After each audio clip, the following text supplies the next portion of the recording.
siempre agradecer a la Escuela Judicial por este espacio. También agradecerle a ustedes que se hayan presentado a esta conferencia virtual. Para mí siempre es un gran placer compartir con tantas personas que de diferentes áreas, pero siempre tienen interés en una materia que para mí es tan apasionante. Yo cuando asumí este reto de dar este tema, me enfrenté también a una problemática que era que dentro de la audiencia va a existir población tanto de la sociedad civil, también puede ser que haya por ahí litigantes y funcionarios judiciales. Además, podría ser de interés inclusive para personas juzgadoras que conocemos de esta materia. Entonces, eh, la temática que vamos a trabajar pues, tiene un cierto grado de complejidad, pero he tratado de estructurarlo de una forma que sea no solamente comprensible para todos los que participamos, sino que además eh, tenga la profundidad técnica que requiere. Realmente lo he planteado como, bueno, el tema específicamente, ya ustedes lo conocen, es la falta de gravedad de los hechos como un requisito para autorizar soluciones alternas en materia penal juvenil, pero lo he planteado desde un punto de vista de que nos encontramos en una situación de falta de seguridad jurídica y lo que pretendo en esta mañana es que juntos podamos recorrer un territorio que se ha caminado bastante poco, que hay muchísimo por explorar y que inclusive les comento que cuando yo empecé la investigación de este tema, a pesar de que ya tengo más de 14 años de ser juez penal juvenil, había muchos de estos puntos que no los tenía tan claros. Entonces, sí quiero, más que funcionar como un guía el día de hoy, quiero es que me acompañen en esta travesía, ¿verdad? Porque al final de cuentas, espero que hoy salgan más conclusiones porque vengo a compartirles también muchas de mis inquietudes. Entonces, el tema va a estar planteado en 4 paradas y quiero que empecemos con la primera de estas, que sería, bueno, los invito como si ustedes estuvieran el día de hoy acá en una audiencia, acompañándome en una de las salas de juicios que tenemos acá en el Juzgado Penal Juvenil de Nicoya. Pensemos que ustedes ingresan a observar 2 audiencias, realmente son por el mismo delito. Hay 2 personas adolescentes de 15 años. Se trata en los 2 casos de un delito de robo agravado por el uso de armas. Las víctimas son personas adultas, afortunadamente no sufrieron lesiones. Y a pesar de que soy yo el mismo juez que conozco de las 2, en un caso admito la suspensión y en otro caso la rechazo. Uno diría, bueno, son básicamente las mismas premisas, que es lo que me lleva a mí a tomar una conclusión diferente para un caso o el otro. Yo realmente quisiera que se queden con esta imagen. La idea es irla desarrollando durante la conferencia, porque la primera idea que podría venir a la cabeza es que yo fui inconsistente a la hora de resolver y que además podría haber incumplido con un principio que sabemos que es constitucional de igualdad ante la ley, porque en principio yo apliqué 2 criterios distintos a situaciones que eran situaciones jurídicas que eran prácticamente idénticas. Ahora, esto no es del todo incorrecto, pero no es suficiente. Hay una respuesta más importante detrás de esa decisión. Porque si la respuesta fuera así de evidente, yo creo que no sería necesario esta conferencia.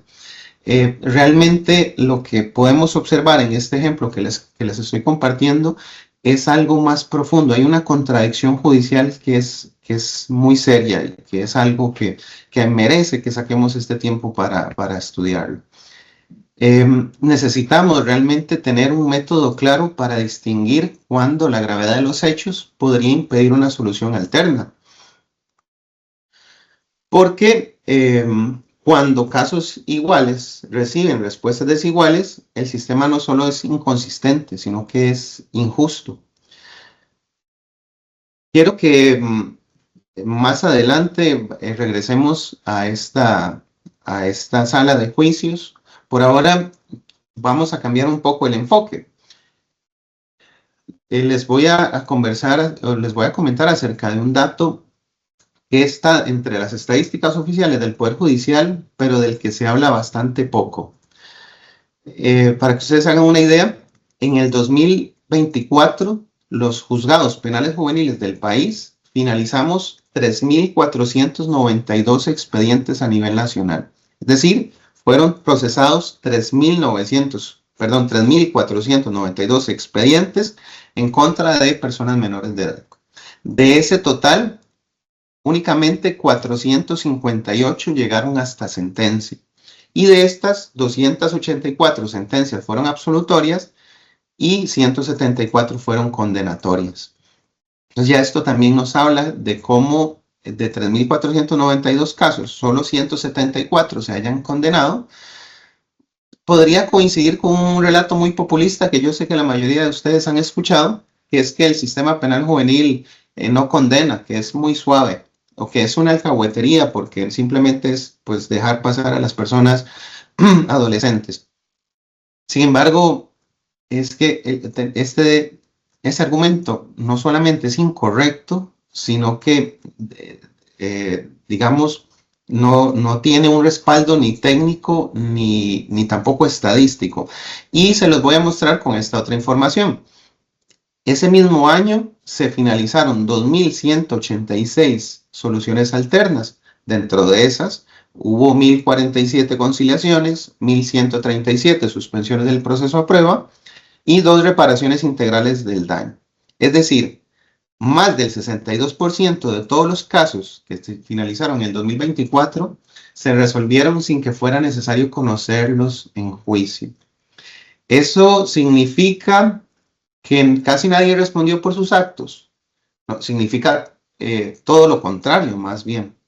Una solución alterna no es una puerta trasera hacia la impunidad, ¿verdad? No es el camino fácil para quitarme este expediente de encima. Es una forma de responsabilidad activa. Y en muchos casos, inclusive, es más exigente que una respuesta punitiva tradicional. Porque cuando hablamos de soluciones alternas, debemos pensar que en muchos casos se condiciona, o en la mayoría de los casos debería ser así, se condiciona a la persona adolescente a comparecer frente a la víctima. Debe proponer la reparación del daño, debe cumplir condiciones y además va a existir un seguimiento institucional al que tiene que someterse. En esto es un ejemplo muy claro de cómo nuestro Estado actúa con racionalidad, donde podría haber intervenido con fuerza. No porque el Estado no pueda castigar, ¿verdad? No porque los jueces penales juveniles no contemos con las herramientas para poner castigos, sino porque el sistema parte de un diseño que es mejor, ¿verdad? Que sería que la mayoría de los conflictos penales juveniles pueden resolverse sin que el internamiento especializado sea siquiera una opción sobre la mesa. Ahora, si entendemos que hubo tantísimas soluciones alternas que fueron aplicadas durante ese año, ¿será entonces que las soluciones alternas se aplican casi en forma mecánica o automática? ¿O será que es muy fácil aprobarlas y por eso pues quizá esa es la decisión que se está tomando en tantos casos?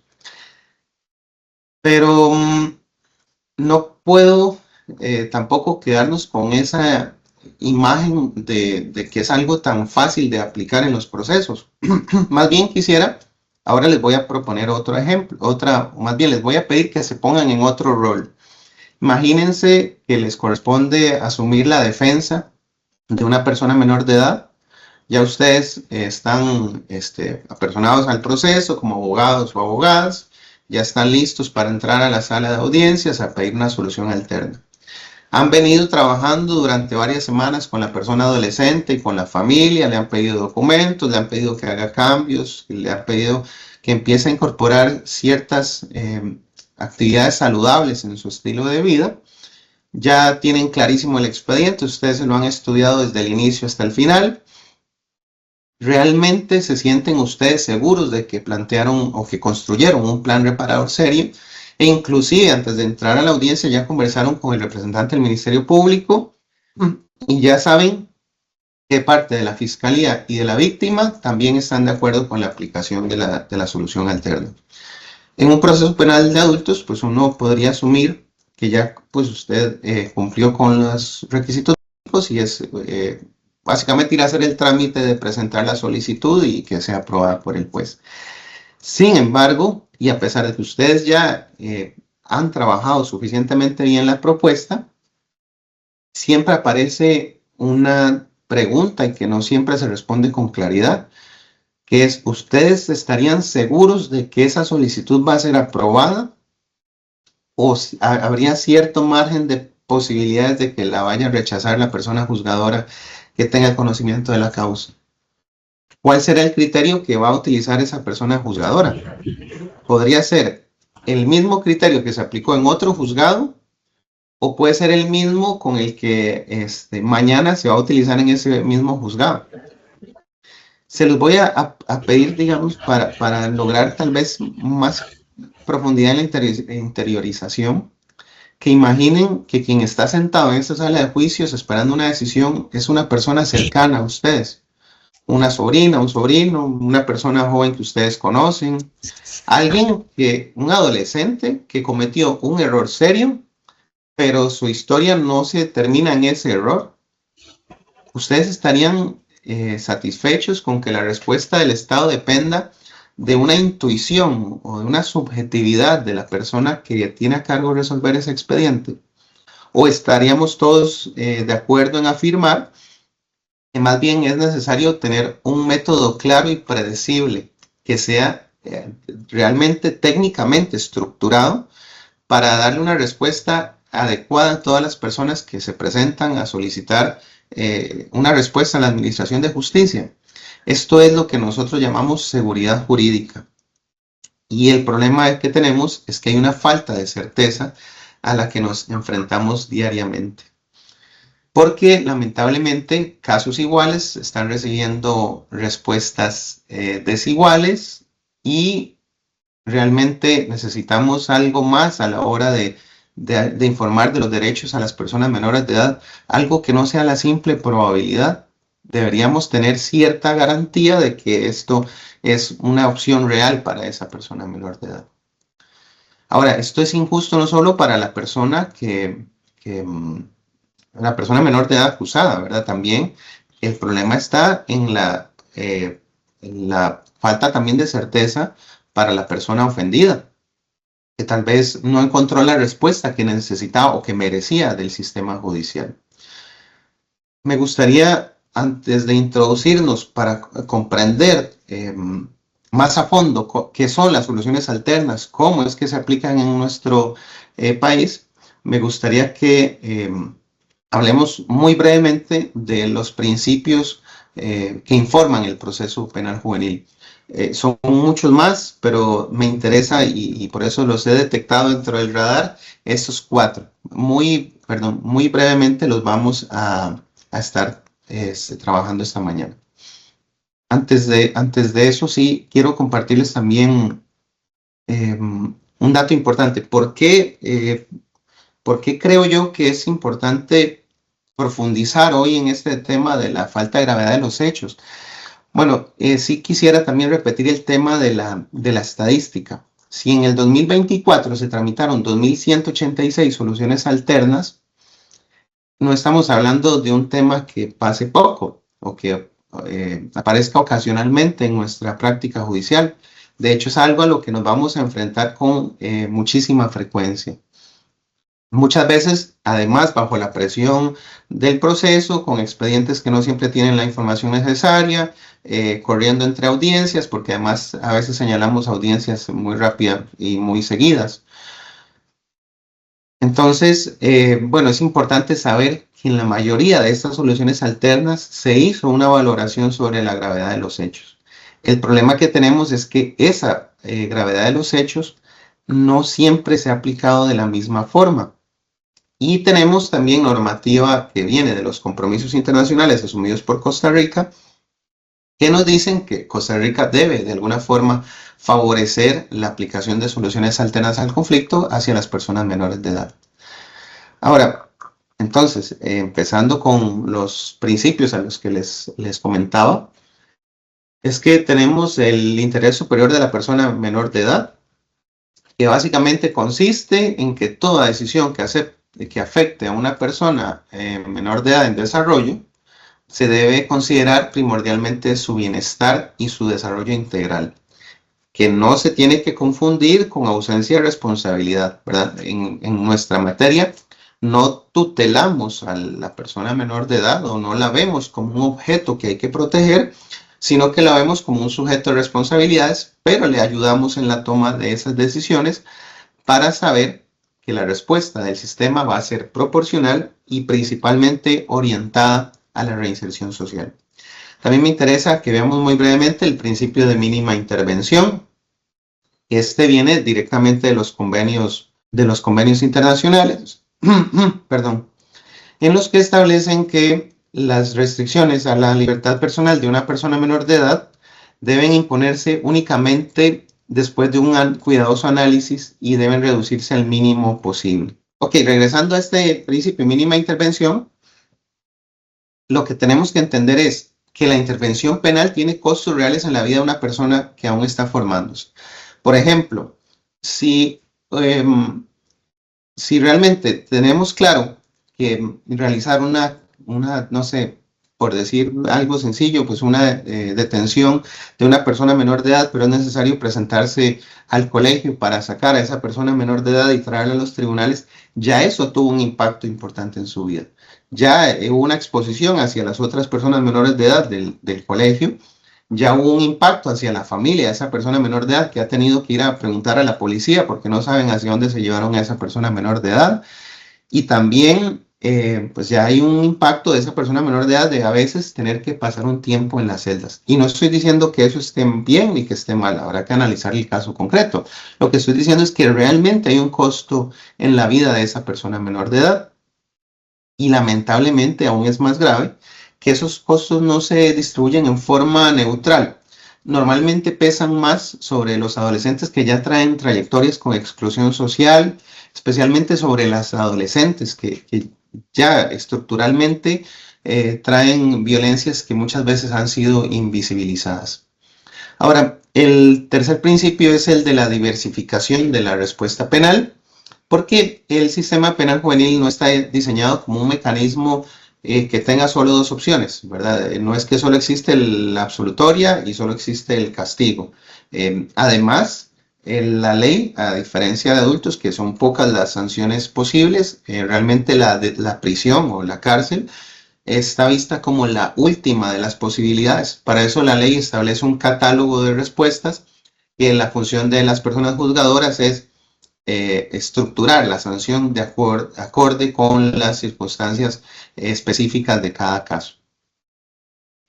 También tenemos el principio de responsabilidad en materia penal juvenil, que lo trabajamos el año pasado, pero que brevemente lo que consiste es que reconocer que esa persona menor de edad como sujeto de responsabilidades tiene una capacidad progresiva y por eso pueden y además deben responder por sus actos.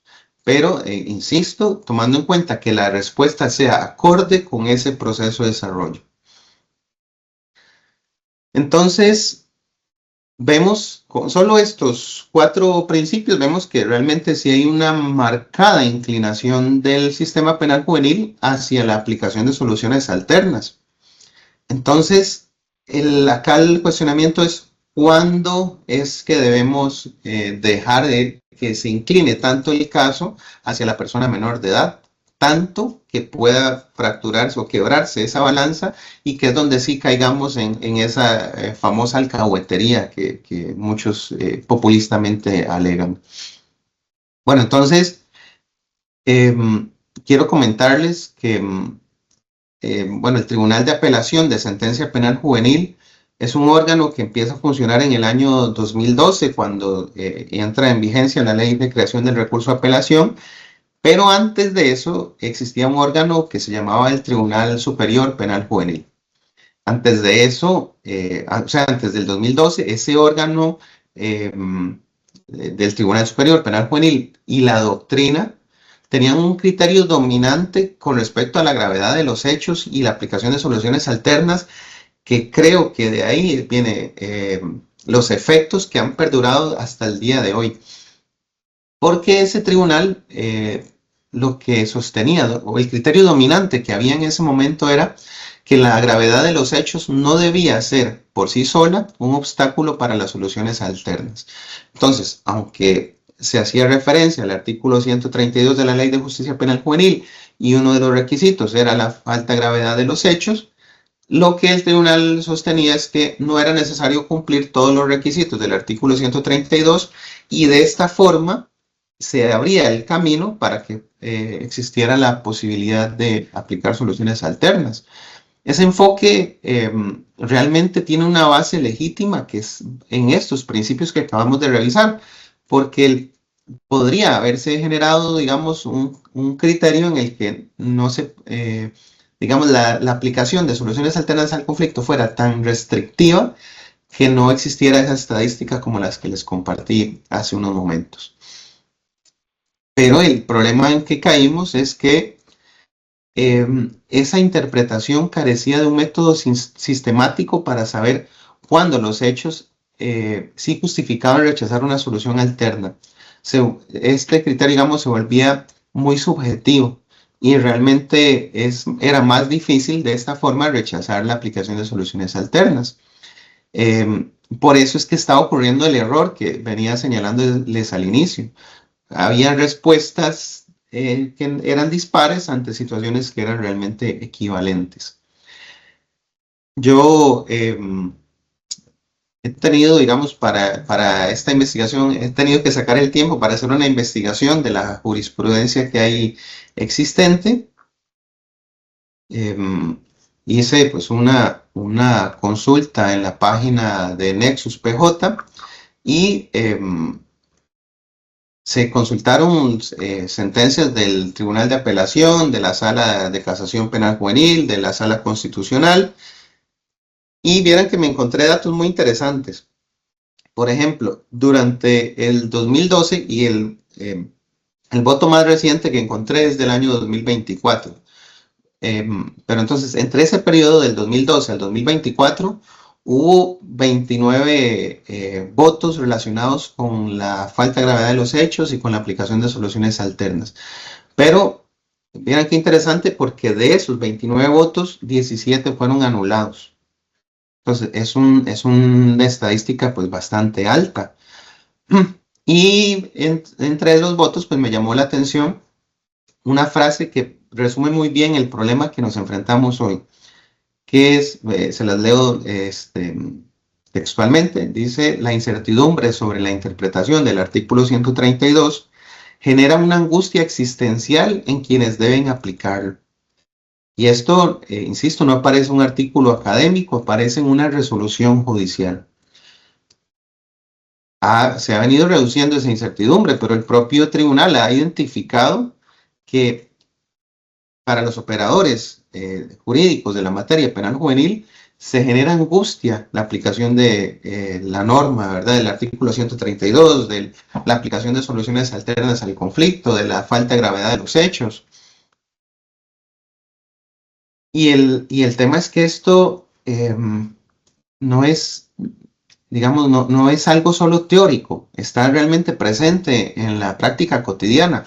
Me pasa muchísimo cuando a una audiencia debe presentarse un defensor que no es especializado, porque realmente no conoce bien cómo es la forma de plantearlo, y muchas veces la forma de las personas defensoras lo que hacen es que lo plantean igual como si fuera en adultos, y no dan ninguna justificación con respecto a la procedencia. Inclusive me acuerdo en una ocasión que a una abogada particular, después de haberle hecho la prevención 2 veces porque no me lograba justificar de acuerdo al artículo 132 si procedía o no esa suspensión del proceso a prueba, ya ella, pues, después de la segunda prevención, terminó diciendo: me abstengo de referirme al contenido de esa norma, ¿verdad? Como si fuera un derecho que ella tenía de no referirse, ¿verdad? A esa fundamentación. Yo lo tengo clarísimo, de parte de ella no era mala fe, era una evidencia de algo más estructural y más profundo, que es que la especialización en materia penal juvenil no está suficientemente consolidada. Y por eso es que a mí me gusta cuando se realiza este tipo de actividades, involucrar a la mayor cantidad de personas posibles. Por eso decía, bueno, que sea abierta a la sociedad civil, a funcionarios de diferentes materias, porque realmente todo esto nos ayuda a comprender más el trabajo que se está haciendo con respecto a las personas menores de edad de nuestro país. Entonces, yo logré identificar como problema que, digamos, tenemos una crisis realmente. Tenemos un sistema que está diseñado para resolver conflictos, que no tiene la regulación suficientemente específica. Ahorita vamos a profundizar en esos artículos. Pero además tenemos una jurisprudencia que durante más de 10 años ha venido tratando de construir un método, pero en la práctica cotidiana no hemos logrado ocasionar que, digamos, que esos votos tengan un impacto sobre nuestra práctica cotidiana. Entonces, vemos que el trabajo de hoy, el que tenemos que enfocarnos es tratar de construir de esa incertidumbre, de esa falta de seguridad, tratar de encontrar una línea que nos permita establecer una buena estructura metodológica para saber cuándo realmente procede la aplicación de las soluciones alternas al conflicto. Realmente, como les decía, los votos que han surgido, esos 29 votos del Tribunal de Apelación a los que les comentaba al inicio, han servido para resolver cada caso particular.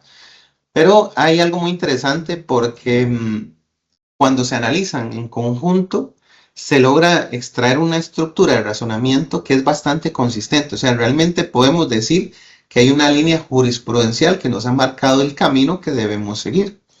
Entonces, vamos a analizar ese camino. Primero quisiera comentarles, bueno, esto es muy importante.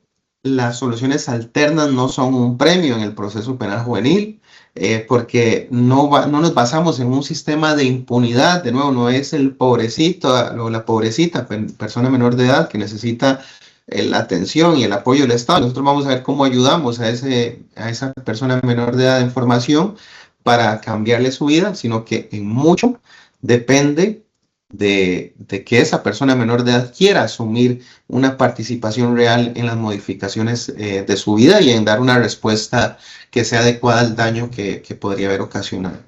Entonces, no nos basamos en un sistema de impunidad, sino más bien en uno de responsabilidad.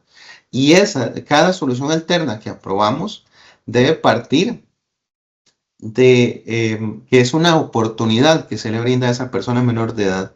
Lo que se busca de alguna forma es quizá el mismo resultado que se podría conseguir en juicio o quizá mejor, lo podemos adelantar y le damos a esa persona menor de edad la posibilidad de que sea él mismo quien decida cómo o sea, la forma y la cantidad de esa reparación.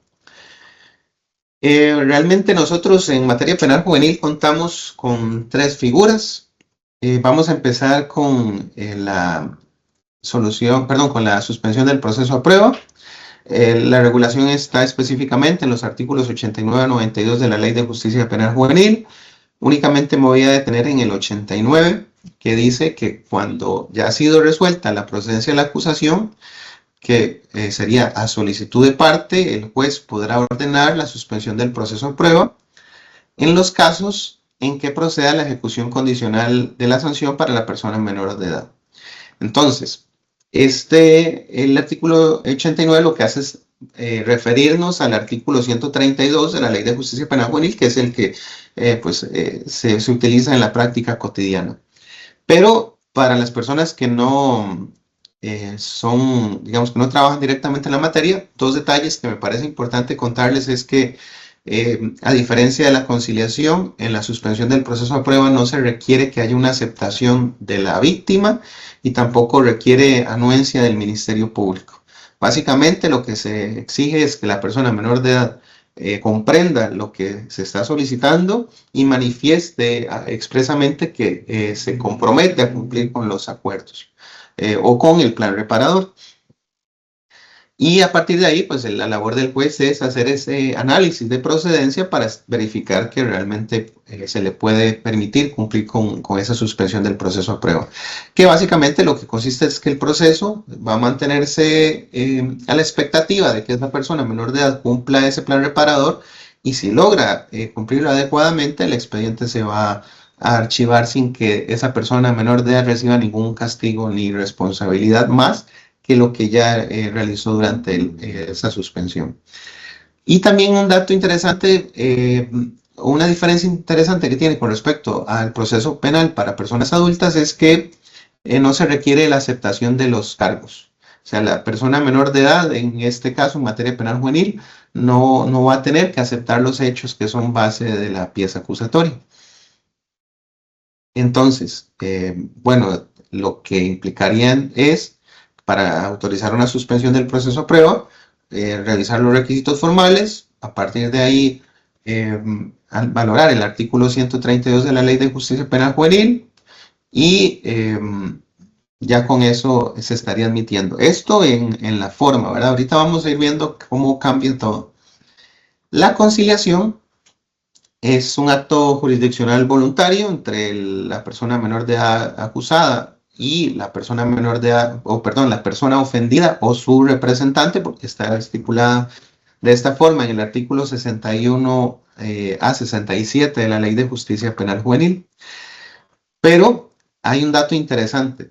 La teoría y el funcionamiento es el mismo que existe para las personas mayores de edad, pero el artículo 64 establece una regla de procedencia que dice que únicamente será aplicable en todos los casos que sea admisible para la justicia penal de adultos. Es decir, nos hace una remisión directa hacia el artículo 36 del Código Procesal Penal, que básicamente lo que dice es que la conciliación procede cuando haya o cuando se pueda aplicar, que es el punto que me interesa, la suspensión condicional de la pena. Entonces, tenemos una suspensión o una condena de ejecución condicional que está establecida en el Código Penal, en el artículo 59, pero también nosotros en materia penal juvenil tenemos nuestra propia norma que establece la ejecución condicional de la sanción de internamiento, que es el artículo 132. Entonces, lo que se ha entendido, lo que se ha interpretado es que de la remisión que se hace del artículo 64 de la Ley de Justicia Penal Juvenil hacia el 36 del Código Procesal Penal, nos vuelve a traer al artículo 132 de la Ley de Justicia Penal Juvenil. Entonces, llega por una cadena ahí de remisiones al mismo destino que la suspensión del proceso a prueba. Entonces, lo que básicamente se hace en la práctica es que para cualquiera de las dos, tanto la suspensión del proceso a prueba para la conciliación, se exige el cumplimiento del artículo 132 de la ley. Insisto, esto digamos, hasta ahora, preliminarmente. Luego vamos a ver que con base en la jurisprudencia cambia. Con respecto a la reparación integral del daño, bueno, comentarles que esta figura no tiene, digamos, normativa expresa en la materia penal juvenil, sino que el artículo 9 de la ley lo que establece es que en todo lo que no se encuentre regulado de manera expresa en la ley, deberá aplicarse supletoriamente la legislación penal y el Código Procesal Penal. Y eso es lo que nos permite en materia penal juvenil traer la figura de la reparación integral del daño que está establecida para procesos de adultos a la materia penal juvenil. Que esto es con base en el artículo 30, inciso J del Código Procesal Penal. Que se los voy a leer pues, muy rápidamente, pero dice que la reparación integral a entera satisfacción de la víctima del daño particular o social causado, realizada antes del juicio en delitos de contenido patrimonial sin fuerza en las cosas ni violencia sobre las personas y en delitos culposos, siempre que la víctima o el Ministerio Público lo admitan según el caso. Entonces, entendemos que para la reparación integral del daño el ámbito de aplicación es aún más restringida. Básicamente son delitos patrimoniales sin fuerza sobre las cosas ni violencia sobre las personas y delitos culposos. Quizá también Eso explica, como les decía al inicio, que durante el 2024 solo se dictaron 2 sobreseimientos por el cumplimiento de la reparación integral del daño. Pero también acá, esto es un pequeño paréntesis, pero que no lo puedo obviar, que es la reparación integral del daño de adultos, tiene una figura muy parecida en la materia penal juvenil, que está en el artículo 127. Hay una sanción socioeducativa que se llama reparación de los daños a la víctima. Y básicamente lo que permite es que la persona menor de edad realice trabajos de diferente tipo en favor de la víctima que le permitan realizar la reparación del daño, y que esas horas de trabajo que va a realizar en favor de la víctima se puedan sustituir por una suma económica. Entonces, básicamente, se permitiría que la persona menor de edad haga una entrega de una cierta cantidad de dinero para lograr la reparación del daño. Pero la diferencia es que la figura como está establecida en el Código Procesal Penal es como una solución alterna antes de juicio, mientras que la que está establecida en la Ley de Justicia Penal Juvenil es una sanción, y entonces requiere que haya una sentencia condenatoria. Muy bien, entonces, para continuar con este artículo 132 de la Ley de Justicia Penal Juvenil, al que están haciendo, digamos, según la práctica cotidiana, al que hacen referencia tanto la conciliación como la suspensión del proceso a prueba, lo que literalmente dice es que el juez podrá ordenar la ejecución condicional de las sanciones privativas de libertad por un periodo igual al doble de la sanción impuesta, y que para eso se toman en cuenta estos supuestos: los esfuerzos de la persona menor de edad por reparar el daño, la falta de gravedad de los hechos cometidos, la conveniencia para el desarrollo educativo o laboral de la persona menor de edad, la situación familiar y social en la que se desenvuelve, y el hecho de que la persona menor de edad haya podido constituir independientemente un proyecto de vida alternativo. Son 5 supuestos los que exige este artículo 132. Ahora, este artículo habla específicamente de la posibilidad de aplicar el beneficio de ejecución condicional a las sanciones privativas de libertad. Y eso es muy importante, no es a las sanciones en general, sino únicamente a las sanciones privativas de libertad. Cuando me gusta el ejemplo que estoy poniendo en la presentación de un pentagrama, porque lo que se hacía, insisto, con la normativa, perdón, con la jurisprudencia del Tribunal Superior Penal Juvenil, es que nos saltábamos uno de esos requisitos. Pensemos que este que está ahí, el amarillo resaltado, es la falta de gravedad de los hechos. Entonces lo que hacía es que se suprimía de la fundamentación, y eso permitía la aplicación de soluciones alternas. Pero, perdón, pero nosotros no tenemos, digamos, la posibilidad de entenderlo de esa forma con base en los criterios del Tribunal de Apelación. Voy a empezar haciéndoles mención del voto número 47-2024. Lo que nos dice es que en el derecho penal de adultos las posibles penas que se puedan imponer por un delito están establecidas directamente por el legislador y se fijan dentro de un mínimo y un máximo que ya el legislador prefijó. Pero en materia penal juvenil eso no existe. Ni siquiera un delito grave tiene pena prevista o se establece la exigencia de imponer una sanción privativa de libertad. Entonces, nosotros lo que debemos entender de esto es que para cualquier delito, inclusive los delitos que son considerados más graves en la jurisdicción penal de adultos, podrían recibir como respuesta una sanción no privativa de libertad. Esto siempre y cuando las circunstancias del caso y de la persona así lo permitan. Entonces, lo que nosotros debemos hacer es entrar en un análisis para cada caso concreto y verificar si se cumplen esos requisitos. Esto de alguna forma es lo que el Tribunal de Apelación de la Sentencia Penal Juvenil ha venido identificando como una prognosis de la posible sanción que se deba imponer. Me interesa leerles el voto número 27-2020, que es particularmente claro en este punto. Dice, el tribunal consideró que se debía establecer como parámetro para diferenciar cuándo se debía ingresar al análisis del artículo 132 y cuándo no, lo que denominó como prognosis del caso, en el sentido de que a partir de la hipótesis fáctica acusada y considerando que los hechos fueran a quedar demostrados, si dadas las particularidades, si dadas las particulares condiciones del joven, de los hechos y dentro del marco de los principios que rigen el proceso penal juvenil, se llegaría a imponer como sanción directa una sanción de internamiento. Esto, dicho en otras palabras, es para hechos con cierta gravedad, el juez debe hacer una predicción de la sanción que podría llegar a imponer, basado, como se dijo acá, en las condiciones de la persona menor de edad, en los hechos y también las circunstancias propias del proceso penal juvenil.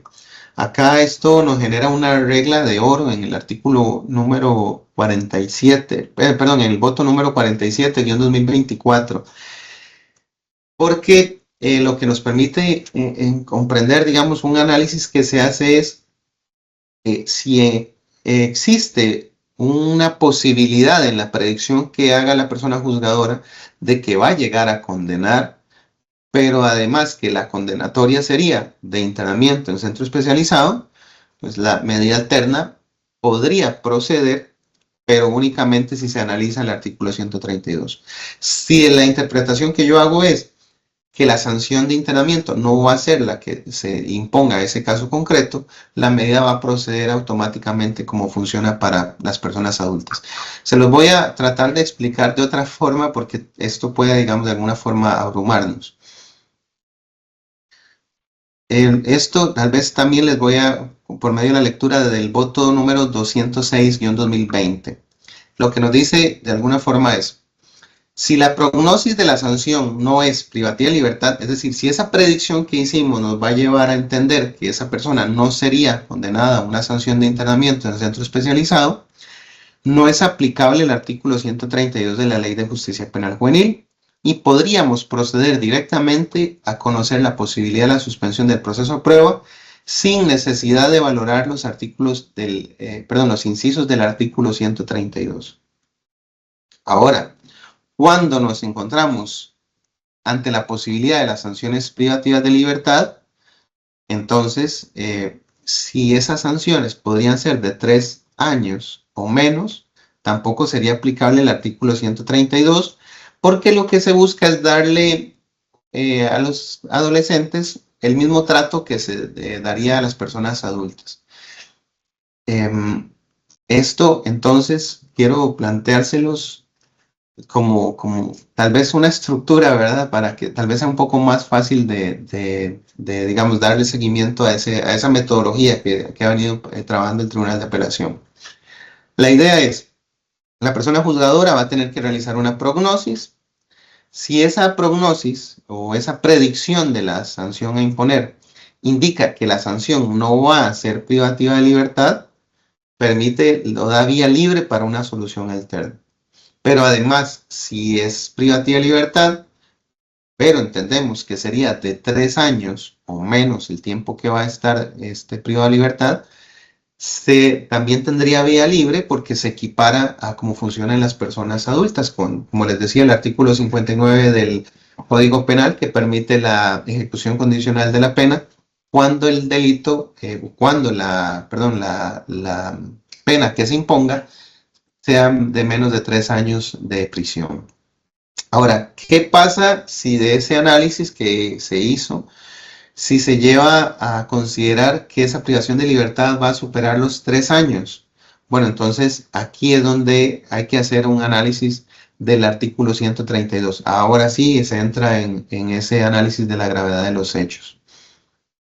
Con respecto también decir que para nosotros en materia penal juvenil también es importante hacer referencia al artículo 122 de la Ley de Justicia Penal Juvenil porque es la que nos dice los parámetros para determinar la sanción aplicable. Dentro de eso se incluye la vida de la persona menor de edad antes del hecho punible, la comprobación del acto delictivo, la participación de la persona menor de edad en esos hechos, la capacidad que tenga para cumplir la sanción, la proporcionalidad, racionalidad e idoneidad, la edad y las circunstancias personales, familiares y sociales, y los esfuerzos por reparar los daños. Es decir, la prognosis tampoco va a ser sencilla. O sea, realmente el trabajo de la persona juzgadora va a ser entrar a comprender todas las circunstancias que rodean los hechos, la vida de la persona menor de edad, el impacto que estos hechos podrían haber ocasionado a la persona víctima y además, eh, para eso el Tribunal de Apelación hace referencia a que es muy importante contar con estudios psicosociales, porque los estudios psicosociales eh, nos muestran más a profundidad cómo es la vida de esa persona menor de edad, cuáles son realmente sus limitaciones, las carencias, las necesidades que ha tenido que pasar durante su vida, cómo es su personalidad, cuáles son sus gustos, sus preferencias, si ha logrado realmente crear un proyecto de vida que sea positivo. En esto también comentarles el voto número 47-2024, que, bueno, con respecto a los dictámenes psicosociales de la persona menor de edad, dice que además de lo valioso que son, para este caso particular también se tuvo un dictamen psicológico de la víctima y que eso también logró eh, establecer la posible extensión del daño que esa víctima sufrió, y eso también nos podría dar los matices de la proporcionalidad con respecto a cuál debe ser la respuesta punitiva para ese caso concreto. Cuando faltan estos insumos que yo les estoy compartiendo ahora en pantalla, la prognosis no va a poder realizarse con rigor, ¿verdad? Y si en este caso, si la prognosis no es debidamente, digamos, fundamentada, pues ya ahí es donde realmente empezamos con los problemas de fundamentación, con los problemas de interpretación, y es donde se nos cae el sistema. También es muy importante entender esto para las personas que nos desempeñamos como juzgadoras, que la prognosis no busca anticipar el resultado del juicio. Realmente no estamos tratando de decir, bueno, yo para este caso sí lo condenaría o no lo condenaría y esta sería la pena que le pondría, sino que más bien la intención es únicamente conocer si este caso concreto puede permitirnos la aplicación de la solución alterna, evidentemente fundamentándolo con todos estos insumos que les estoy presentando en pantalla. Ahora, para eso también es importante que sepan que, bueno, que la Sala Constitucional ha reconocido expresamente, hay jurisprudencia de la Sala, perdón, que nos dice que es legítimo realizar este examen o ese análisis ex ante de cuando se examina la procedencia de la ejecución condicional de la sanción. Ahora, para seguir retomando el orden de ideas que llevábamos, si de la sanción, de la prognosis de la sanción que hace la persona juzgadora, considera que sí va a terminar imponiendo una sanción de internamiento en centro especializado y que por lo tanto es necesario realizar el análisis del artículo 132, también, perdón, aún no. La persona juzgadora entonces va a tener que analizar 5 supuestos y obligatoriamente va a tener que analizar el requisito de la falta de gravedad de los hechos. Esto también me parece muy interesante porque siempre nos corresponde fundamentar tanto para los defensores a la hora de hacer la solicitud, también como para las personas representantes del Ministerio Público al momento de oponerse y solicitar que se rechace una suspensión, e igual de la misma forma para las personas juzgadoras, siempre tenemos que fundamentar con base en la falta de gravedad de los hechos. Pero el tribunal también identificó que estamos fallando en esto. Y no no es por falta de voluntad o no es por negligencia. Básicamente el voto 91-2015 menciona que tenemos, bueno, aquí hay un problema con la norma porque no define la gravedad. Lo que dice el tribunal literalmente es que la regla no contiene una definición, ni siquiera ad exemplum de cuáles son aquellos supuestos de hecho a los que se aplica. En otras palabras, más allá del enunciado falta gravedad de los hechos, la regla no regula de manera cuál o cuáles son los criterios para determinar cuando un hecho es grave y cuándo ya no lo es. Entonces, ese es realmente el problema al que hemos venido enfrentándonos, o un obstáculo que también les explicaba al inicio, porque se parte mucho de la subjetividad del operador o de la persona operadora para decidir qué es grave y qué no es grave. Yo sí quisiera estructurar para esta conferencia, entender que la falta de gravedad de los hechos se puede considerar de dos tipos. Una, que es la gravedad normativa, que esta es porque viene brindada por la legislación penal ordinaria. O sea, realmente la gravedad normativa es que nos dice ciertos delitos no se permite la aplicación de soluciones alternas, ¿verdad? Entonces ya eso lo traemos del proceso penal de adultos. Ya sabemos cuáles delitos que no sean tan graves, sí permitirían la aplicación de soluciones alternas. Pero la segunda es la dinámica concreta de los hechos. La gravedad del hecho específicamente que nos interesa a nosotros es la dinámica concreta, no la gravedad normativa, porque en materia penal juvenil a nosotros no nos vincula el hecho de que a una persona menor de edad, por ejemplo, para un robo agravado, que la pena sea mínimo 5 años y un máximo de 15, o para un delito de venta de drogas que el mínimo sea 8 años de prisión. Eso no es vinculante para nosotros, sino que eso pues, lo que nos puede dar alguna idea de la afectación al bien jurídico tutelado y del valor que tiene ese bien jurídico tutelado para nuestra sociedad. Sin embargo, para un análisis real y bien fundamentado de la falta de gravedad de los hechos, es necesario entender la dinámica concreta de esos hechos. Bueno, no es hacer una evaluación del tipo penal en abstracto, sino situaciones o circunstancias reales de lo ocurrido.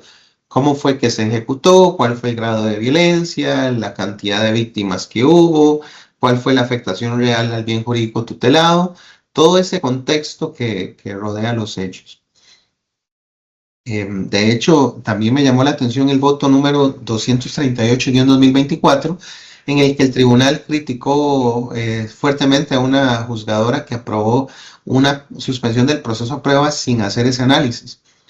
Básicamente anula la sentencia diciendo que la juzgadora nunca analizó la dinámica de los hechos, porque no es únicamente que están hablando de, en ese caso era un abuso sexual y una violación, sino que era importante valorar el contexto en que esos hechos se dieron. Muy particularmente en ese caso, para que lo vayamos viendo algunos ejemplos, dos personas menores de edad, acusadas, habrían suministrado una sustancia psicotrópica a la víctima, que era una mujer menor de edad. Le provocaron una incapacidad total y luego la agredieron sexualmente. Ahora, el contexto de esos hechos, de lo que dice el tribunal, es que reviste una gravedad que impide la solución alterna. Porque además, y es muy importante no dejar de lado, esta decisión también involucra la perspectiva de género como un componente obligatorio para el análisis de la gravedad. Ese mismo voto lo que indica es que la jueza no analizó la condición de vulnerabilidad de la persona ofendida como una mujer víctima de violencia sexual, no consideró la normativa que hay de protección a las mujeres y a las personas menores de edad víctimas de violencia de género, y además, en este caso, bueno, perdón, además de este también me interesa porque vi uno muy similar mediante el voto 78-2023. El propio tribunal dice cuáles son las consecuencias cuando uno omite incluir esa perspectiva de género. En este otro caso, la persona juzgadora minimizó la gravedad de una violación con unos criterios que el tribunal calificó que eran ambiguos.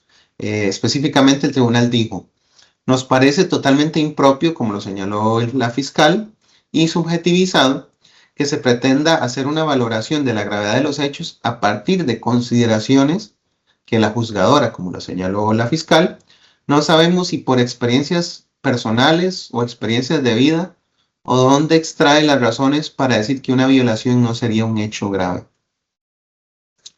Esta frase es quizá tal vez la más dura que nos refleja nuestra realidad, que es, de nuevo, no es un tema de negligencia o de descuido de la persona juzgadora a cargo, es que realmente se enfrentaba a tomar una decisión sin un método que le permita sustituir todos esos prejuicios personales y a partir de ahí realizar realmente un análisis normativo. Ahora, también me parece importante hacerles la aclaración que esto no significa que en delitos sexuales no puedan autorizarse soluciones alternas, porque la jurisprudencia también ha señalado que es posible autorizarse, pero cuando el análisis del caso concreto así lo permita. Y por eso es que el tribunal ha venido reiterando que es necesario que la valoración de la gravedad incorpore también el contexto del hecho, pero además la situación de vulnerabilidad de la víctima. Me parece también otro caso que les puedo comentar por acá, con respecto específicamente al contexto personal y social de la persona adolescente. En el voto 260-2020 tuvo un caso que es muy interesante. Lo que nos dice es que se trata de un muchacho que se encuentra en una zona rural cuyo acceso a mejores condiciones de vida, mejores opciones laborales o de estudio está limitado y no podrían traducirse de ninguna manera en circunstancias para considerar como no viable una opción de la suspensión del proceso a prueba. Las dificultades por deserción escolar responderían a vulnerabilidades que él tiene y que no podrían traducirse en este momento en perjuicio para denegarle la salida alterna. Entonces, de lo que me interesa resaltar es que hay vulnerabilidades estructurales como la pobreza, la ruralidad, la deserción escolar, la falta de redes de apoyo, y que no necesariamente son agravantes, sino que son parte del contexto del análisis que se debe realizar. Pero en síntesis, no deben traducirse en castigo. Y una frase que a mí me encanta, que es que no se debe criminalizar la pobreza, ¿verdad? Entonces, esto nos lleva a tener también una perspectiva de género más amplia, porque es reconocer que las violencias estructurales que preceden al sistema no pueden seguirse reproduciendo dentro del sistema. De esto nos trae una primera consecuencia o una primera conclusión importante de lo que hemos analizado hasta este momento, que es que en el derecho penal juvenil costarricense la gravedad del hecho no funciona como una categoría tipológica.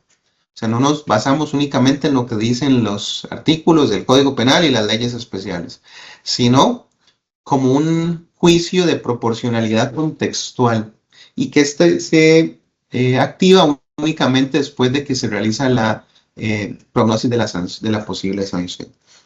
Entonces ya hasta este momento hemos construido un análisis más o menos claro, pero yo quiero compartirles algunos, le llamo senderos falsos, que es caminos que pareciera que se debe recorrer, pero que no lo llevan a uno a nada, ¿verdad? Que van a hacer que el caso se termine fracturando, como se muestra en la pantalla.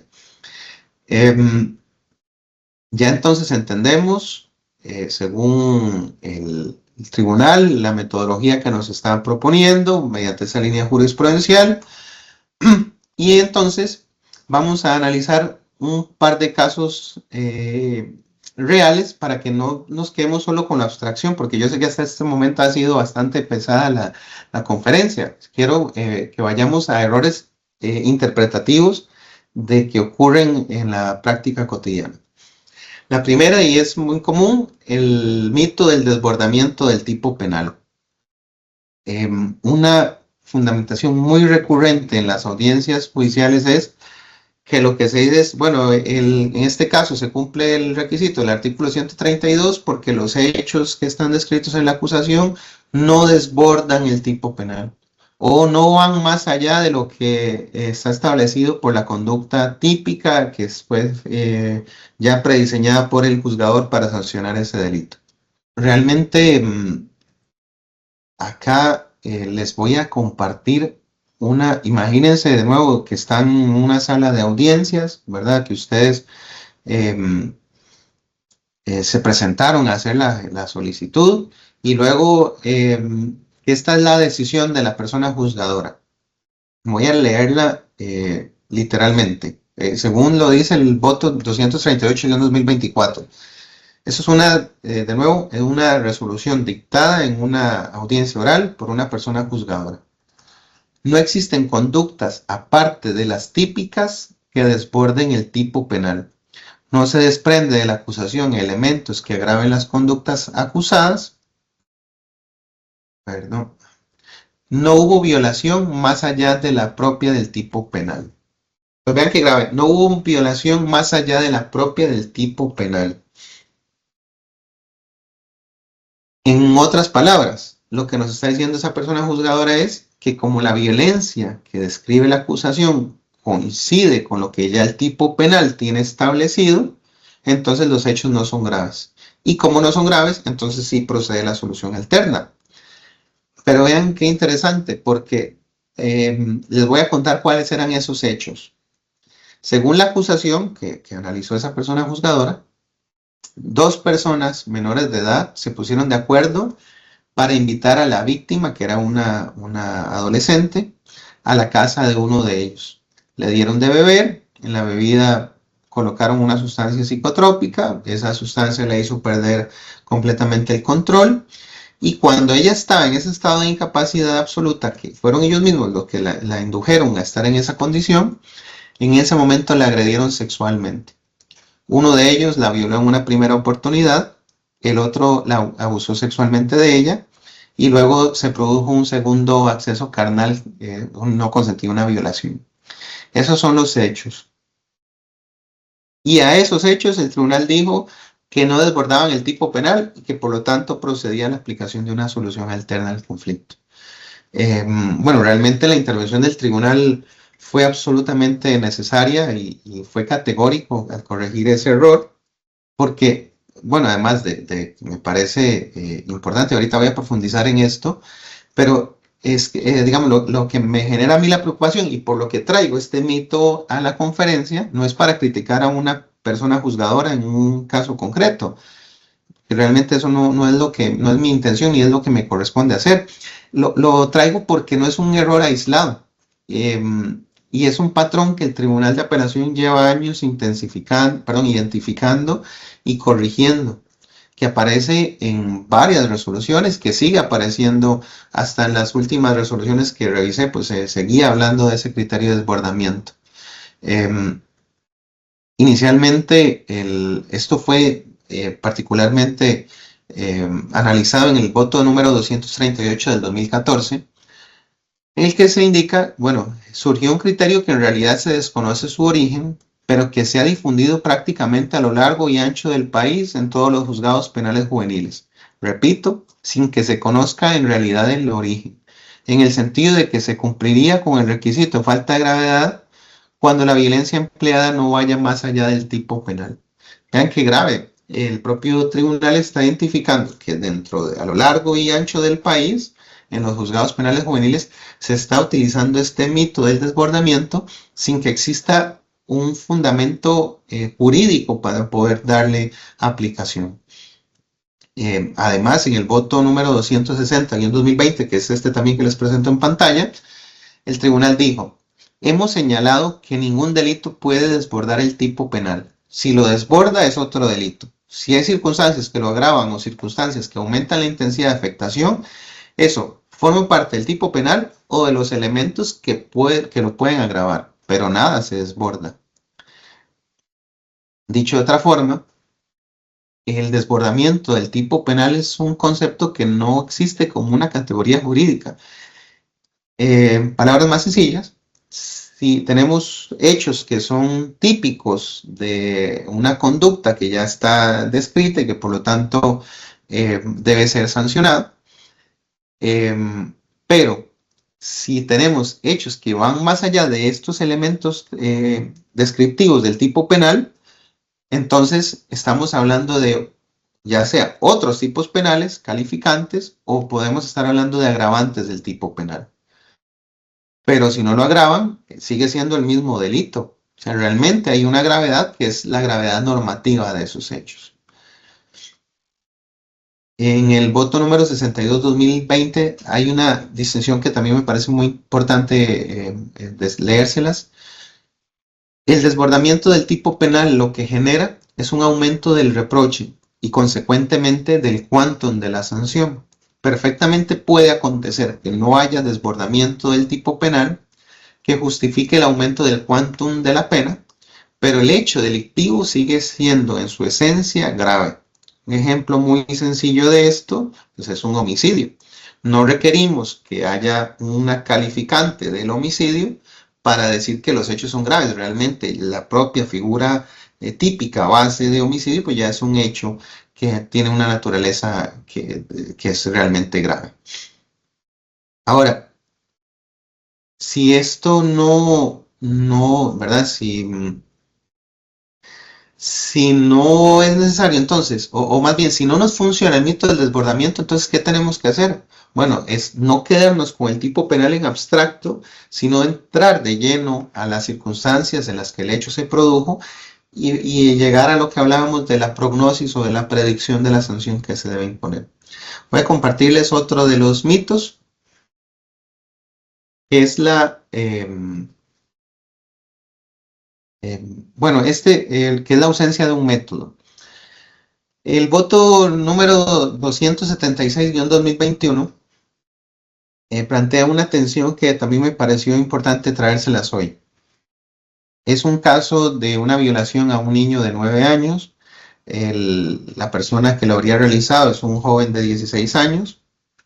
Y en ese caso, la juzgadora señaló que los indicadores de gravedad a los que digamos que los indicadores de gravedad que ella tomaba en cuenta era que se había empleado fuerza, que se había sujetado a la víctima y que se había producido la penetración. Y en este caso, la respuesta del tribunal fue una respuesta más incómoda, porque también la propia integración del tribunal se cuestionaba de qué otra manera se puede, mediante la fuerza, combinar a un chiquito a practicarle sexo oral a otro, si no es sujetándole la cabeza, porque es en contra de la voluntad de la víctima. ¿De qué otra manera se puede producir una violación si no es introduciéndole el pene en el ano a la víctima? Son propios de una introducción, el pene, mediante reiteración de movimientos. Es decir, en este caso particular, lo que el tribunal nos está diciendo es estos elementos a los que la persona juzgadora está diciendo que son graves, realmente sí están, sí forman parte del tipo penal. Pero, insisto, las conductas son, o digamos, especialmente en delitos sexuales, ciertas conductas son inherentes al tipo penal y no deberían ser indicadores adicionales de gravedad. Pero, insisto, eso no significa que los hechos carezcan de gravedad, sino lo que significa es que la gravedad tiene que buscarse en otro lugar, que es en el contexto. Muchas veces ese contexto lo que nos habla es de la relación que hay entre las partes, las diferencias de edades, la vulnerabilidad de la víctima, ¿verdad? Las condiciones en las que se produjo ese hecho. Y cuando ese análisis contextual no se hace, o cuando nos quedamos en la frase anterior, que era que no se desborda el tipo penal y no se desciende a la dinámica de los hechos, el resultado pues es terrible. También les voy a compartir este otro mito que tengo por acá, que es el de la trampa compensatoria. Este es súper común.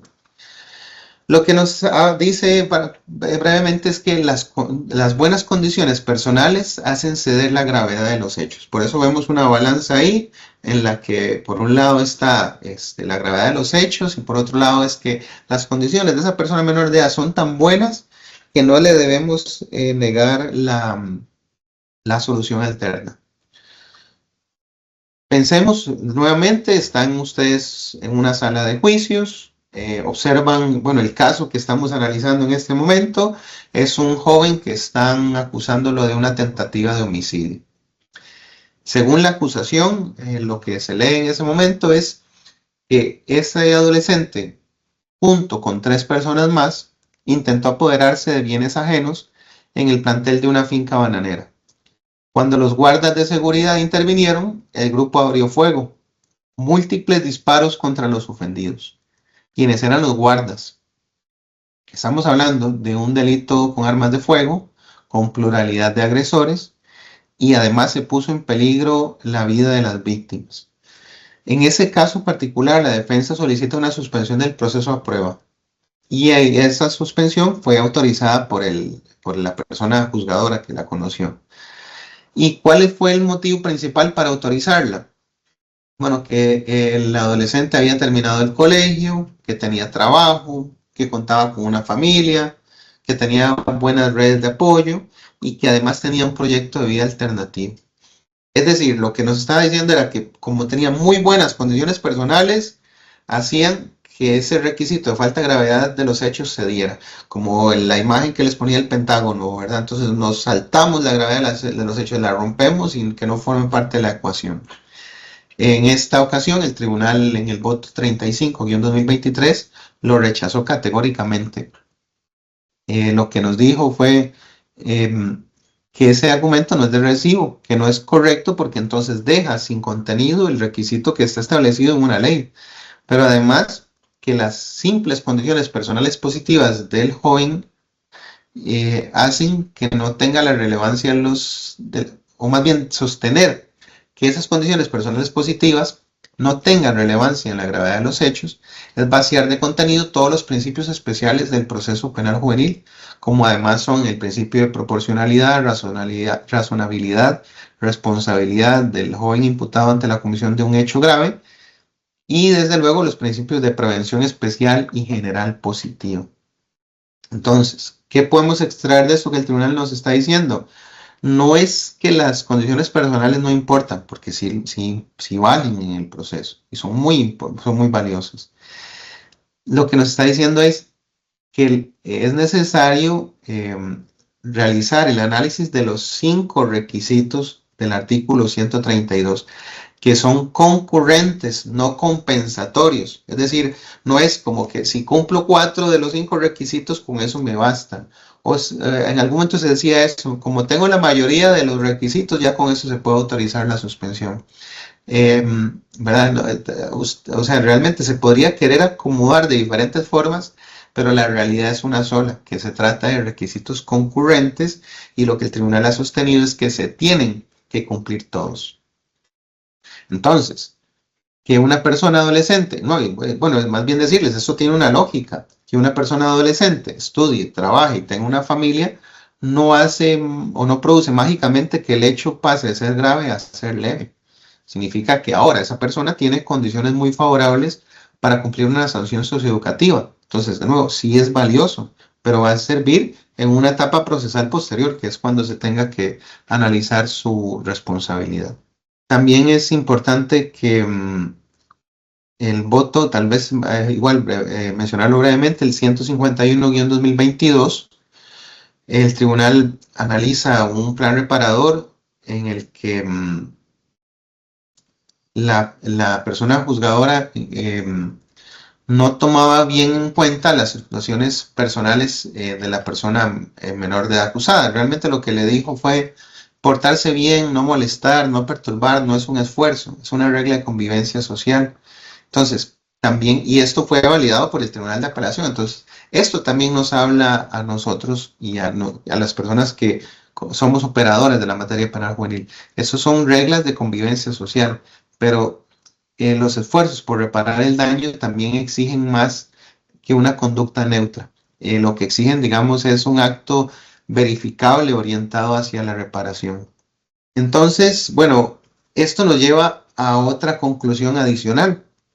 habrán casos en los que nos encontremos en los que, a pesar de que esa persona adolescente, que ese delito fue una situación de vida, ¿verdad?, específica, de un momento de desarrollo en el que se estaba relacionando con personas que no eran positivas, que estaban en una situación de consumo de sustancias psicoactivas, que no estaba estudiando, no estaba trabajando, y que ahora han pasado los años y esa persona ha modificado por completo su vida y tiene proyectos a futuro.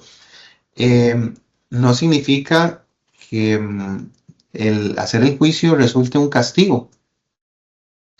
No es que rechazar una solución alterna sea afectar el interés superior de la persona menor de edad, ni tampoco los principios a los que mencioné al inicio de la conferencia. Hacer el juicio no es violentar los derechos, realmente es una garantía de acceso a la justicia, y eso está en el voto 238-2024. No es, porque muchas veces se confunde ese principio de mínima intervención del que les hablé. El principio de mínima intervención, según dice ese mismo voto, nos lleva a resolver casos sin acudir a la... No es, perdón, que nos lleve a resolver casos sin acudir a la justicia, más bien nos lleva a plantearnos también soluciones de justicia restaurativa, y que en ese caso el juicio es una posibilidad. Entonces, no es que el juicio esté mal, realmente habrá casos en los que hacer el juicio sea preferible a una solución alterna. Y esto es particularmente cuando esos requisitos legales no se cumplen. Es decir, no tendríamos tampoco que tener miedo o sentirnos preocupados o sentir que estamos haciendo las cosas mal por rechazar las soluciones alternas, estando así establecidas por la ley y por los convenios internacionales. Es que también el juicio es una forma de garantizar los derechos a la persona menor de edad acusada, pero también los derechos a la víctima.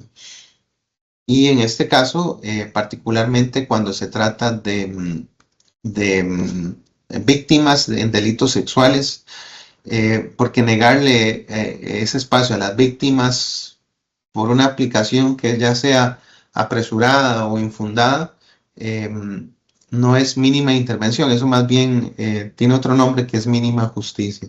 Contarles también el voto número 260 en 2020, que ya les había mencionado anteriormente, pero a veces también se ha utilizado el criterio de que el no hacer el juicio es beneficioso para las víctimas, porque entonces no se tendrían que exponer a lo estigmatizante o lo revictimizador que podría resultar un debate. Pero no podemos simplemente, o no podemos usarlo como una idea, ¿verdad?, ligera, sino que debe existir un respaldo adecuadamente fundamentado para esto.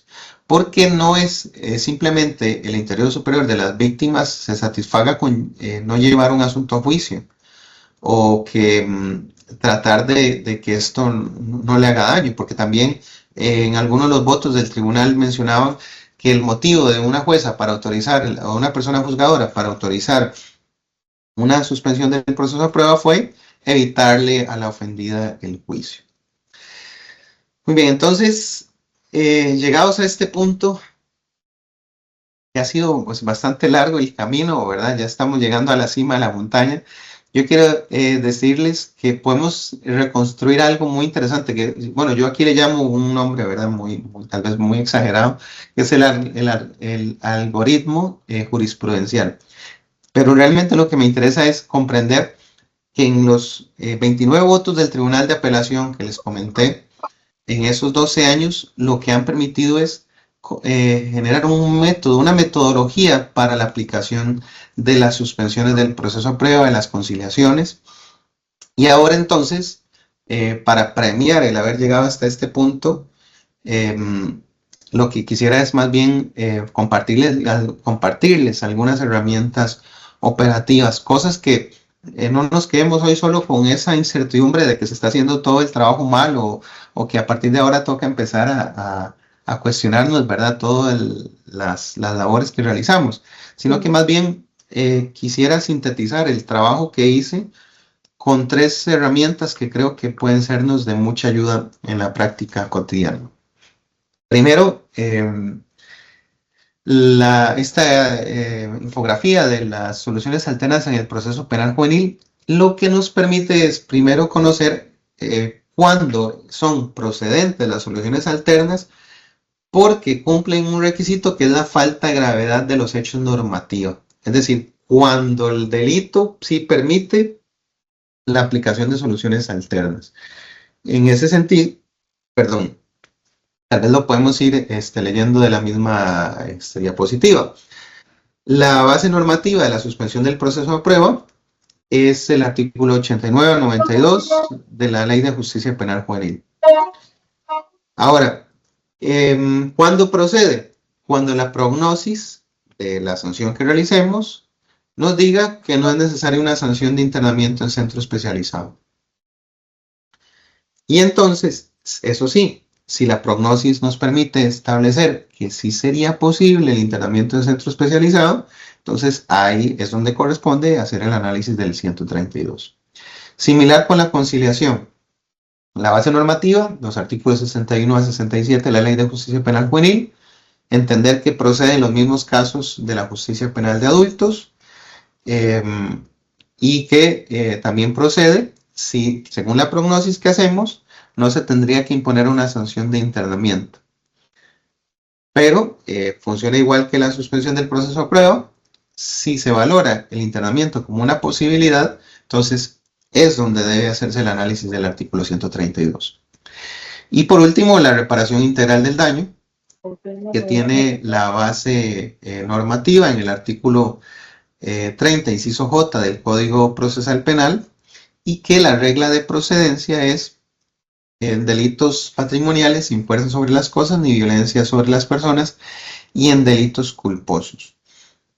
Esto sería, digamos, importante para el día a día porque nos permitiría pues, entender que no en todos los casos es necesario profundizar tanto en el desarrollo del análisis de la procedencia, de la suspensión o la conciliación, que muchas veces nos desgastamos en ese esfuerzo y después no lo hacemos cuando sí los casos realmente lo ameritan. Entonces, hay que partir de una primera regla, que es que cuando la solución alterna procede en el proceso penal de adultos, también procede en materia penal juvenil, de acuerdo al artículo 10 de la Ley de Justicia Penal Juvenil, que lo que nos dice es que a las personas menores de edad deben respetarse las garantías mínimas que se les respetan a las personas adultas. Ahora, cuando el delito, cuando ese delito en el sistema penal de adultos tiene, digamos, más bien, cuando nosotros hacemos, la prognosis y consideramos que la pena que se podría imponer o la sanción que se podría imponer es inferior a 3 años, tampoco es necesario hacer ese análisis del artículo 132. Pero si en la prognosis entendemos que ese caso podría llevar a una sanción de internamiento en centro especializado, que según el artículo 131 de la Ley de Justicia Penal Juvenil, sería posible cuando ese delito en adultos tenga una pena que supere los 6 años de prisión. Ese es el único supuesto donde nosotros tendríamos que hacer el análisis del artículo 132. También les voy a proponer esta otra herramienta que es un poco más completa. En esta otra, lo que nos permite analizar es, primero, un primer paso es verificar si la solución alterna procede en el sistema penal de adultos. Eso sería lo primero que realizamos. Si procede en adultos, entonces procede en materia penal juvenil. Listo. Si no, pasamos al paso 2. En el paso 2, se tendría que hacer la prognosis de la sanción posible. Si esos hechos acusados se demostraron, entonces si esos hechos acusados se demostraran, si llegaran a ser demostrados en juicio, sería necesario imponer por esos hechos y a esa persona menor de edad una sanción de internamiento, entendiendo lo que les decía el artículo 131, que el internamiento solo procede en delitos dolosos con pena en adultos mayor a 6 años, y hay otro supuesto que es cuando la persona menor de edad haya incumplido otra de las sanciones que no sean privativas de libertad, pero que en este caso no tendrían relevancia para el análisis. Entonces, lo que sí nos interesaría es, ¿se podría poner una sanción de internamiento? ¿Cómo hacemos el análisis? Bueno, ese internamiento para ese caso concreto sería en un delito que en adultos va a tener una pena superior a 6 años. Si, si esa pena fuera menor a 6 años, entonces no sería necesario analizar el artículo 132 y por eso se puede autorizar la suspensión del proceso de prueba o la conciliación. Pero si se visualiza que sí podría, que ese delito sí tiene una calificación para adultos de la penalidad mayor a 6 años, entonces es necesario analizar el artículo 122 porque tenemos que hacer la prognosis de la sanción a imponer tomando en cuenta cuál es la sanción que nosotros pondríamos para ese caso concreto. Después de hacer ese análisis de sanción, si se llega a la conclusión de que sí es necesario o que sí se podría, que yo hago esa predicción de que sí podría ser un resultado el internamiento en centro especializado, entonces no podría autorizarse la suspensión del proceso de prueba y pasaríamos al paso 3. Y en el paso 3 es el análisis del artículo 132, pero tomando en cuenta todos los requisitos que están establecidos en la norma. Acá, como les decía, no se vale decir uno sí o otro no, o como cumplo la mayoría, con eso me alcanza. Es necesario el cumplimiento de todos los requisitos. Si se cumplen todos, se admite la suspensión del proceso de prueba. Si falta alguno de esos requisitos, entonces el proceso debe continuar y que pues, eventualmente esos hechos sean conocidos en un juicio. Para el análisis de la gravedad de los hechos, también les comparto esta otra herramienta que es un análisis o, digamos una propuesta para la falta de gravedad de los hechos. Digamos, yo digo como una especie de matriz para el análisis de la falta de gravedad de los hechos. Básicamente, bueno, ustedes ven, están compuestos por lo menos de 6 bloques. Decirles que, bueno, eso no es una lista exhaustiva, ¿verdad? Y no hay tampoco una norma que diga específicamente tienen que cumplirse con esto. Esta matriz la saqué un poco del análisis de lo que nos estaba desarrollando el Tribunal de Apelación en esa línea jurisprudencial. Pero sí me interesa que los leamos como para que los tomemos en cuenta. De nuevo, porque no nos podemos quedar con la gravedad normativa, ¿verdad? No nos podemos quedar con la descripción del tipo penal o contravencional. Debemos ir un poco más allá. Entonces, la gravedad de los hechos para el análisis del artículo 132, inciso B, requiere comprender la naturaleza del hecho. Por ejemplo, qué tipo de conducta fue, cuáles medios fueron los utilizados, cuál fue la intensidad de la agresión. También es importante analizar las consecuencias del hecho, entender cuál fue el daño causado, las lesiones que produjo, el impacto que generó en las víctimas, entender claramente la dinámica del caso, el contexto en que esos hechos ocurrieron, la relación que había entre las personas involucradas, las circunstancias del conflicto. También el grado de culpabilidad que nos eso lo podríamos extraer del nivel de intención, de la impulsividad o planificación, de si fue una reacción ante una provocación, las condiciones de esa persona menor de edad, la edad, el contexto familiar y social, y muy especialmente las condiciones de la víctima, también la edad, la situación de vulnerabilidad y la asimetría entre las partes. De nuevo, y insistir en esto no es una lista exhaustiva, es nada más como una especie de guía para ayudar a entender qué tan graves son esos hechos. La idea es que estos sean criterios orientadores, pero el análisis debe realizarse de una forma contextual para cada caso concreto. Entonces, ya superamos toda esta problemática, ya logramos sistematizar de alguna forma el razonamiento que debe existir para la admisión o el rechazo de soluciones alternas al conflicto, y llegamos a un punto que es pues, muy importante, que es el de las herramientas que les he compartido. Ahora, si regresamos a la escena donde empezamos la conferencia, ¿verdad? Que les había invitado que vinieran acá al Juzgado Penal Juvenil, que me observaran resolver en un par de audiencias, entender que, bueno, que son dos audiencias en la misma mañana, que se trata de dos personas adolescentes a quienes se les imputa el mismo delito, que es un robo agravado. Cuando planteamos ese caso al inicio, yo hablé de que la reacción más inmediata era entender que había una inconsistencia judicial y que hasta posiblemente habría cometido pues una violación al principio de igualdad ante la ley. Pero después de que hemos recorrido este camino, podemos entender que hay un trasfondo más importante que esa primera conclusión. Eh, por ejemplo, puede ser, porque uno de estos casos, pensemos que la persona adolescente, aunque participa en un robo agravado que se realiza en una pulpería, por poner un ejemplo, eh, utiliza, o más bien son dos personas, pero una de estas personas utiliza un cuchillo y él lo que se dedica es a recoger el dinero que le entrega a la otra persona y que realmente se comprende que es también producto de una, ¿cómo se llama? Bueno, de una adicción al consumo de psicotrópicos eh, que afortunadamente la víctima no recibió lesiones, no hubo más afectación que el dinero o el perjuicio patrimonial de esos hechos.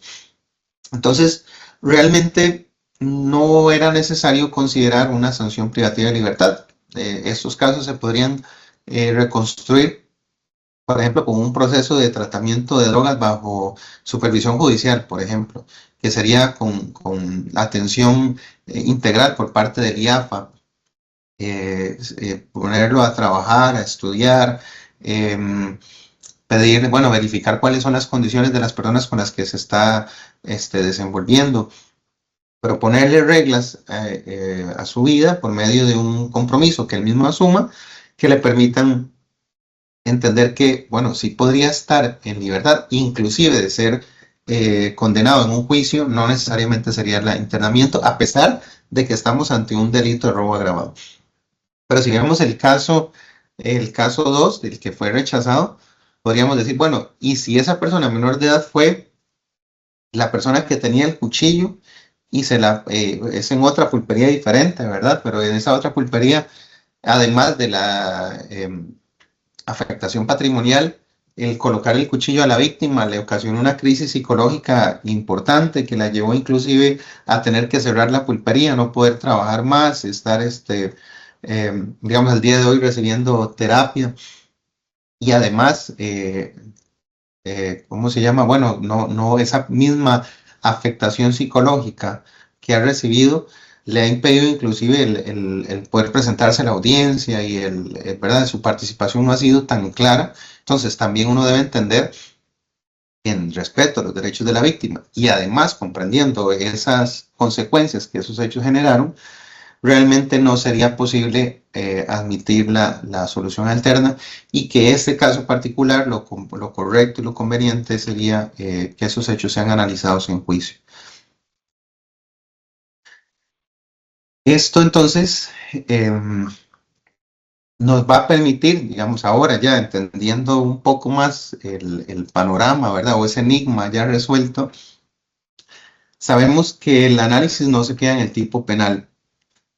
Realmente ahí no es donde nosotros nos basamos, a diferencia del proceso penal de adultos, que es únicamente lo que nos dice la norma, el 61 con respecto a la conciliación y el 25 con respecto a la suspensión del proceso de prueba, sino que para nosotros tiene que ir más allá. Tenemos que hacer ese análisis de la sanción posible, luego de identificar el marco sancionatorio a partir de lo que nos diga el artículo 131 y el 122 de la Ley de Justicia Penal Juvenil, y si es necesario, entonces el artículo 132 de la Ley de Justicia Penal Juvenil.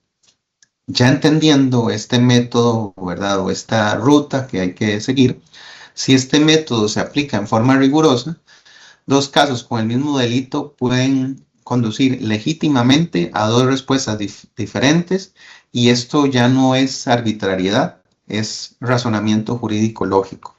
Bueno, al final más bien esto es el camino que hemos recorrido hoy, entender que las decisiones sobre las soluciones alternas no dependen de la intuición de las personas juzgadoras, sino más bien que dependen de un método que permite explicar con argumentos jurídicos por qué en un caso la solución alterna procede y en otro no.